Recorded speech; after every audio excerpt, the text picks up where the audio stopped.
اردو ہے جس کا نام ہم ہی جانتے ہیں داغ، سارے جہاں میں دھوم ہماری زبان کی ہے، اردو ہے۔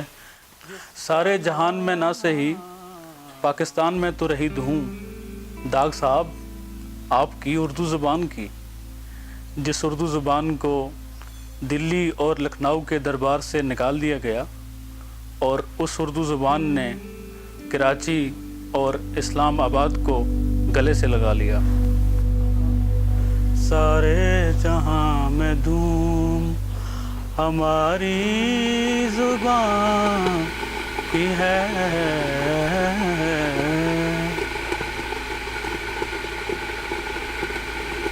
تین دھارے، تین دبستان اور تین طرح کے دشمنوں نے پچھلے 70 برس میں اردو ادب کا جھنڈا عوام کی آنکھوں کے سامنے لہرایا ہے۔ پہلا سکول حلقہ ارباب ذوق، سستا تغزل، کلاسیکی شاعری کا چربا، گھٹیا عشق، بیہودہ ہجر اور لج لجا وصال۔ مقصد صرف ایک، ادب کو سیاسی نہ ہونے دو۔ یہ مت سمجھیے گا کہ میں حلقے والوں کو ہلکا ثابت کر کے ترقی پسندوں کی سائڈ لے رہا ہوں۔ میرے نزدیک تو فیض کے بے تکے، ادھورے اور ایلیٹ کلاس کے انقلاب نے اردو ازم کے نفاذ میں ریاستی مشن کا بھرپور ساتھ دیا ہے۔ جو میں بھی ہوں اور تم بھی ہو، ہم دیکھیں گے۔ اس نظم کی بنیاد اسی وحدت الوجودی کرافٹ میں کی گئی ہے جس کا سہارا کبھی اقبال نے لیا اور کبھی بابا اشفاق احمد نے لیا۔ تصوف کی بے عملی ریاست پاکستان کی بہت بڑی طاقت رہی ہے۔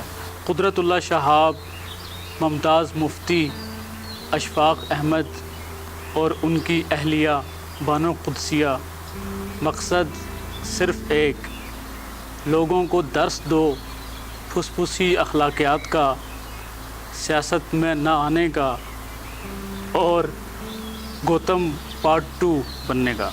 اور عوام دشمنی کا تیسرا سکول سب سے زیادہ خطرناک ہے۔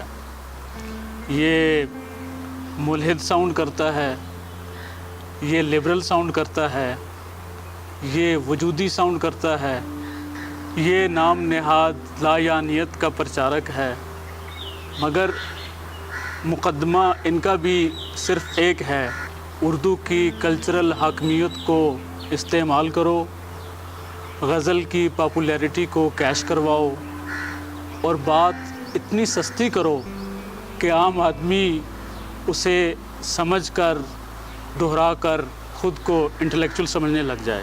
اس سستے اسکول کا سرخیل حضرت جون ایلیا کو مانا گیا ہے، جو ٹویٹر اور فیس بک کے شاید سب سے بڑے شاعر ہیں۔ لڑکیاں نسیں کاٹنے والی تصاویر پر حضرت جون ایلیا کے اشعار چسپاں کرتی ہیں اور ادیب بن جاتی ہیں، جبکہ لونڈے خون تھکوانے والے عشق کو سیلیبریٹ کرتے ہیں اور اس غم میں شراب کو خود پر حلال کر لیتے ہیں۔ مگر اس اسکول کا مقصد بھی ایک ہے، نفاذ جمالیات اردو، اور اب یہ کام صرف سوشل ہی نہیں بلکہ انٹرٹینمنٹ میڈیا بھی کر رہا ہے۔ پہلے پی ٹی وی تھا اور آج کل تو ہم TV, air wide digital, Jio entertainment اور نہ جانے کیا کیا، مگر اردو کی کلچرل حاکمیت اور آپولیٹیکل ہونے کا انداز وہی پرانا ہے۔ اب نمرہ احمد اور عمیرہ احمد کا دور ہے، جو ڈپٹی نذیر احمد کے مردانہ برتری کے مشن کو آگے بڑھا رہی ہیں۔ ہمارا ادب عوام دشمن ادب ہے اور ہماری تیسرے درجے کی یونیورسٹیوں میں پڑھانے والے اس کے داعی ہیں۔ یہ عوام دشمنی اب ختم ہونی چاہیے۔ اردو سے میری محبت اپنی جگہ، زبان کسی کی دشمن نہیں ہو سکتی، مگر اس زبان کو بولنے والا ایلیٹ طبقہ یقیناً عوام دشمن ہو سکتا ہے اور ہوتا بھی ہے۔